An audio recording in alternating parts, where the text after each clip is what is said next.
선수들 같은 경우에는 이런 화해전 서비스가 와도 그냥 안으로 받거나 아니면 백카트로 할 때 이렇게만 받는 것이 아니라 안으로도 받았다가 약간 늦춰서 열었다가 아니면 다시 한번 아니면 짧게 이렇게 논다든가 아니면 이걸 이용해서 짧게 이렇게 내가 지금 공을 한쪽 백쪽으로 다 나눠볼게 한번. 안으로 해서 짧게 안으로 해서 한쪽으로 열어서 백쪽으로 길게 열어서 짧게 열어서 짧게. 그러니까 지금 똑같은 회전이지만 제가 레시브하는 형태에 대한 부분이 똑같은 방식으로 반대 회전으로 받는 그런 레시브 형태가 아니고, 그러니까 이렇게 다양한 어떤 레시브 형태가 나와야지만 상대방 입장에서는 내가 화해전 놓는데 어디로 와야 되는 어떤 그런 개념이 깨지는 거죠. 그러니까 상부에 대한 어떤 부분이 약간 흔들리게 돼 있다. 내가 서비스 넣으면 카트하면 어디로 온다는 걸 알면 그 상대방 입장에서는 편해지거든요. 근데 그게 이제 뭐 6부나 뭐 약간 뭐 지금 이제 탁구를 지금 처음 배우시는 분은 사실 이해하기가 어려운데 조금 한 이제 4부, 5부 정도 되시는 분들은 조금 이해하셔야 돼요.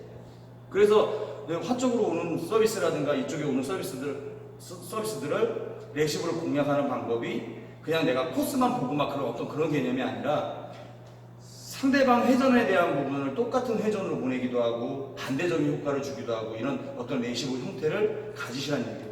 그래야지만 레시브가 자꾸 좀 더 좋아지고, 또 아까 전에도 백카트 보여드렸죠. 우리가 계속 기본적인 걸 보여드린 거예요. 화해전은 백카트 이렇게 딱 각을 이렇게 잡는 게 이게 나쁘다는 게 아니라 실제로 우리가 처음에는 이 개념부터 배우잖아요. 화해전 서비스는 백회전, 백회전 서비스는 화해전 이렇게 열어서 봤죠. 백회전 서비스는 뭐예요? 백회전 서비스는 이렇게 약간 길게 넣어줘 볼까요? 이렇게 받는 게 정상적이에요. 이렇게 받는 게. 백회전 서비스는 이렇게. 그죠? 자, 화해전 서비스는 이렇게. 이게 정상적인 거거든요. 근데 이거를 지금 예를 들어서 이렇게 받는다고 해서 나쁘다는 게 아니에요. 이렇게 받는다고 해서 공이 안 들어가는 게 아니에요. 이 회전을 이용할 줄 알아야 돼요. 이 회전, 이렇게 받기도 하고 이렇게 받기도 하고. 그러면은 내가 이제 레시브 자체를 조금 다양하게 한번 해볼게요. 지금 화해전 서비스 오는 거를 그냥 주는 형태로 한번 해볼게요. 자, 걸어봐 이렇게. 그럼 화쪽 뚝 찔러주는 카트가 되겠죠. 걸어봐 이렇게. 그럼 상대방 입장에서는 지금 몸을 라켓이나 이런 방향은 지금 이쪽 보고 있는데 공이 일로 왔을 때 상대방이 쉽게 3구를 잡기가 참 어렵죠. 그러니까 이런 레시브 형태를 자꾸 가지셔야 돼요. 다시 한번 보여드릴게요. 이렇게 정상적으로 이렇게. 이 지금 제가 매긴 거는 실제로 화해전이거든요. 이렇게 배웠을 때 공이 이렇게 들어가니까. 그 상대방 입장에서는 공이 이렇게 와야 되는 게 정상적인데 갑자기 몸쪽으로 확 붙어버리니까 실제로 걸려다가도 이게 어떤 부담감이 생길 수 있겠죠. 많이 돌아야 되거나 아니면 이렇게 휘어들어오니까 백드라이브 걸기도 사실 쉽지 않거든요. 근데 일반적으로 그냥 이렇게 받아줬을 때는 어때요? 이렇게 받아줬을 때는 상대방이 백드라이브 걸기도 쉽고 좀 상구가 편해지죠. 그러니까 그런 다양성이 있어야 된단 말이죠. 그래서 내가 어떤 방향으로 카트에 대한 부분이라든가 이런 것도 자꾸 반대적인 효과만 생각하는 게 아니라 정상적으로 받아야 되는 것만 하는 게 아니라 다른 방법으로도 레시브가 충분히 가능하다는 거 절대 잊으시면 안 되고, 또 그 회전에 대한 부분을 튀는 성질이 있어갖고 꼭 반대로 안 튀게 하려고 하는 생각을 버리셔야 된다는 얘기예요. 안 튀게 하는 게 아니라 그 튀는 거를 또 이용할 줄도 아셔야 된다는 얘기예요. 그게 바로 이제 어떤 레시브의 다양성을 줄 수 있고, 그 레시브에서 어떤 그런 기술들이 나와야 그 레시브 이후에 사구에서 조금 더 내가 공격적으로 할 수 있는 어떤 그런 상황들을 자꾸 만들어낼 수가 있는 거예요. 그게 더 고수로 갈 수 있는 어떤 그런 기본적인 상황이고, 또 잔플레이라든가 카트에 대해서도 그런 부분들이 자꾸 진행이 돼야 된다는 얘기예요. 우리는 카트 하다가 어떻게 하냐면은, 자, 카트 한번 해보자. 그냥 일반적으로 카트 해보자. 자, 우리가 카트 하다가 화 쪽으로 주려고 그러면 이렇게 해요. 그 공이 얼마나 단순해요, 이게. 그죠? 카트를 이렇게 하다가 그냥 방향만 틀어준 거지, 이거는 면에 대한 변화가 전혀 없잖아요. 일반적인 카트가 이렇게 하다가도 손목 자체를 나가면서 이렇게 방향을 약간 틀어주면 공이 더 깊어질 수 있겠죠. 똑같은 내용이지만 약간 이렇게 변화를 준다든가 아니면은 카트를 하다가 이렇게 카트를 한다든가 그럼 벌써 다르잖아요. 왜냐면은 공 자체를 깎으면서 회전을 이렇게 돌리면서 깎이기 때문에 상대방 입장에 카트하다가 튀는 성질을 갖고 있는 상태가 되기 때문에 일반적인 카트하고는 다르다는 얘기예요. 그럼 우리가 똑같은 카트 연습을 할 때도 그냥 하나, 둘, 그냥 계속 이렇게 하는 게 아니라 이렇게 했다가, 이렇게 했다가, 이렇게 했다가, 이렇게 했다가 이런 어떤 레시브 카트에 대한 부분부터 이렇게 자꾸 연습을 해보셔야 돼요. 그래야지 그 상대방 서비스를 이해하고 레시브를 할 수가 있는 거예요. 우리가 이제 백헤드 서비스가 오면은 공 자체가 약간 이게 휘어 들어가는 게 있죠. 아까 전에 이제 카트에 대한 부분이고, 긴 볼에 대한 부분도 실제로 백헤드 서비스가 오면 우리는 어떻게 해야 되냐면 열어서 걸어야 된다는 생각을 갖고 있어요. 열어서 반대적인 효과를 줘야 된다는 생각을 갖고 있거든요. 그 레시브 자체가 되게 그거는 단순해질 수밖에 없죠. 드라이브 자체가. 자, 백헤드 서비스 오니까 열어서 걸어야 된다. 이런 개념만 갖고 있는 거예요. 근데 그렇다고 해서 안으로 한번 해볼게요. 자, 안으로 하면 어디로 가요? 이거 튀죠? 그지만 드라이브 자체를 안으로 해서도 이렇게 그냥 넣어버리면은 어때요? 안으로 확 들어갈 수 있는 드라이브가 나올 수 있겠지.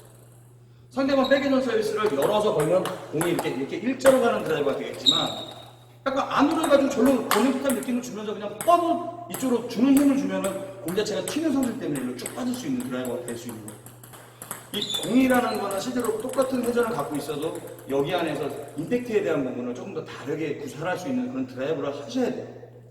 제가 지금까지는 약간 어떤 기초적인 어떤 그런 사항들을 많이 말씀을 드렸다면 이런 부분들이 실제로 게임하면서 많은 효과를 볼 수가 있죠.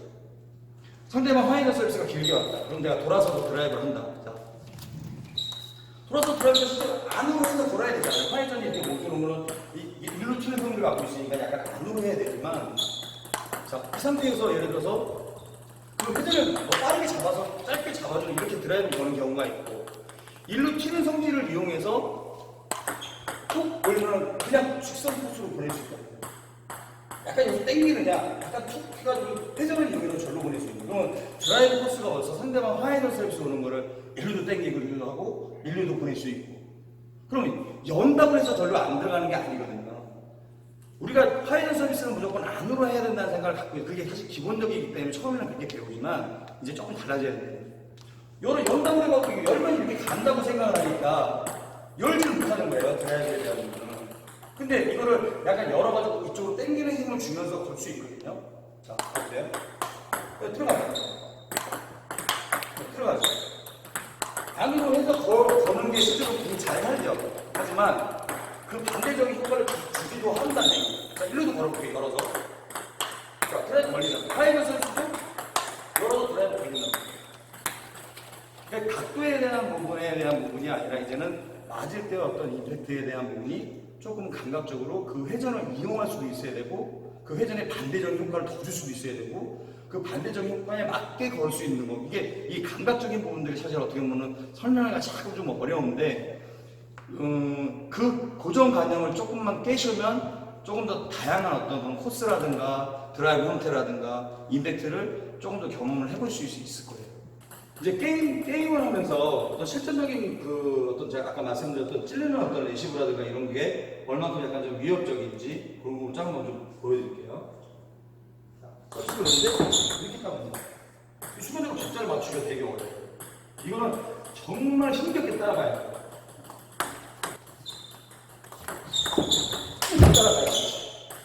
근데 선수들도 이거를 따라가고 이렇게 걸기가 힘든데, 아마추어 분들 같은 경우에 실제로 이렇게 찔렀을 때 실제로 어렵단 말이에요. 그리고 또 이 상태에서 백쪽으로도 올 수 있다는 생각을 하면은 이게 되게 어려워요. 이게 여기만 온다고 해도 지금 사실 따라가기 힘든데, 이제 순간적으로 날리기도 하고 이런 데서 해봐요. 이렇게 오는 거예요. 박자를 맞추기 어려워요. 그래서 순간적으로 방향을 틀기 때문에. 이렇게 따라가요. 그러니까 실제로 준다라는 개념이 저희가 준다라는 개념을 조금은 나쁘게만 생각하지 말고 내가 공격을 꼭 해야 된다는 생각을 버리셔야 돼요. 상대방한테 실제로 찔러주는 것도 어떻게 보면 공격적인 레시브고, 상대방이 들게 만들거나 실수로 범하게 할 수 있는 것도 득점의 일부분이라는 거죠. 내가 꼭 백을 쳐야 되고 백드라이브를 해야 되고 스마시를 해야 되고 드라이브를 해서만 득점하는 것이 득점이 아니라는 얘기예요. 그러니까 이런 장기술로도 충분히 점수를 야금야금 먹을 수 있는 거예요. 그리고 이런 레시브들이 돼야, 또 찔러는 레시브 날리는 어떤 이런 레시브들이 돼야 잔플레이의 어떤 기술들이 살아야지만 전체적으로 게임하기가 되게 편해져요. 근데 우리 회원분들이 실제로는 잔플레이를 잘 못해. 그러다 보니까 큰 거에 대한 것만 하려고 하니까 큰 게 잘 안 나오거든요. 전에도 제가 그런 부분을 한번 말씀드렸던 게 큰 것만 생각하니까 실제로 어떤 내가 공격을 한 번도 못하고 나오는 경우들 이런 것들이 실제로 잔플레이가 안 돼서 그런 거예요. 그러니까 이런 잔플레이에 대한 어떤 기술적인 것들이 조금은 더 다양해지고 좀 연습을 많이 하셔야 돼요. 우리가 지금 계속 너무 드라이버, 스트로크, 막 백드라이브 이런 거에 대해만 너무 연습이 많다 보니까 어떤 이런 잔기술에 대한 부분이 안 사니까 실제로 게임할 때는 실전에서 자꾸 잘 안 되는 거예요. 그래서 이런 레시브라든가 화해전 서비스, 백전 서비스 이런 것들에 대한 어떤 레시브 공략이라든가 커트하는 과정에서 어떤 변화라든가 이런 것들이 진행이 돼야지만 전체적으로 롱플레이에 대한 어떤 그런 부분들이 편안해지고 어디로 올 줄 아니까 내가 충분한 스윙을 할 수 있고 그런 부분이 생기는데 너무나 잔플레이에 대한 부분이 너무 소홀 하고 있어요, 연습이. 그래서 우리 회원분들이 잔플레이에 대한 연습이라든가 레시브에 대한 연습이나 아니면 서비스에 대한 연습이라든가 이런 어떤 작은 기술이지만 아주 중요한 탁구에서 가장 중요한 어떤 이런 연습들이 꼭 되셔야지만 된다고 생각이 들어요. 오늘 이제 레시브에 대한 부분이라든가 이런 거에서 어떤 회전에 대한 부분을 좀 이해하고 그 회전을 좀 이용할 줄 알고 그런다면은 아주 다양한 레시브가 나올 수 있다라는 점. 그다음에 두 번째는 서비스 레시브 잔플레이에 대한 부분이라든가 커트 부분이라든가 이런 잔기술에 대한 부분을 조금 더 지금 연습하시는 거에 비해서 조금은 좀 이렇게 그런 연습 쪽에 조금 할애를 해주셔야 돼요. 내가 탁구를 잘 치고 싶은데 너무 드라이브만 잘 건다고 해서 탁구를 잘 치는 건 아니거든요. 아무리 드라이브를 잘 걸어도 다양한 어떤 그런 커트라든가 어떤 코스웍이라든가 이런 변화라든가 또 모션이라든가 이런 거에는 실제로 그런 큰 기술이 따라갈 수가 없어요. 그래서 그런 잔기술에 대한 부분을 조금 더 연습하시고 그런 잔기술에 대한 어떤 중요성을 몸소 느끼셔야 됩니다. 이거는 제가 지금까지 레슨하면서 어떤 많은 레슨을 하고 또 지금 12편째니까 레슨을 많이 해왔는데 어떻게 보면은 이명재 관장이 가장 중요하다고 말씀드리는 부분이 어떤 서브 리시브, 잔플레이, 커트 그런 어떤 회전에 이용한 어떤 모션적인 어떤 커트라든가 레시브 형태라든가 이런 것들이 요 안에서 행해지는 것들이 정말 탁구에서는 정말 중요하다라는 거예요. 제가 강력하게 말씀드리는 거예요. 그래서 그런 부분들이 되면 어떤 전체적인 그런 롱플레이를 만드는 과정이라든가 이런 것들이 실전에서도 잘 될 수 있는 어떤 그런 과정이 될 수 있을 거예요. 그래서 잔플레이에 대한 연습들을 너무 소홀히 하지 않으시길 바라고 좀 더 그런 쪽에서 더 열심히 해주시기 바라겠습니다. 그러면 아마 좀 탁구도 좀 편해지고 내가 이런 기술도 할 수 있구나. 선수들도 그런 부분에서 되게 중요하게 생각을 하거든요. 선수들도 게임하는 거 보면은 처음에 다 서브 리시브 어떤 그런 부분도 다 시작을 하거든요. 그 시작하고 난 다음에 그 다음에 롱플레이로 전환이 되는 거예요. 그 잔플레이들을 얼마만큼 잘하느냐.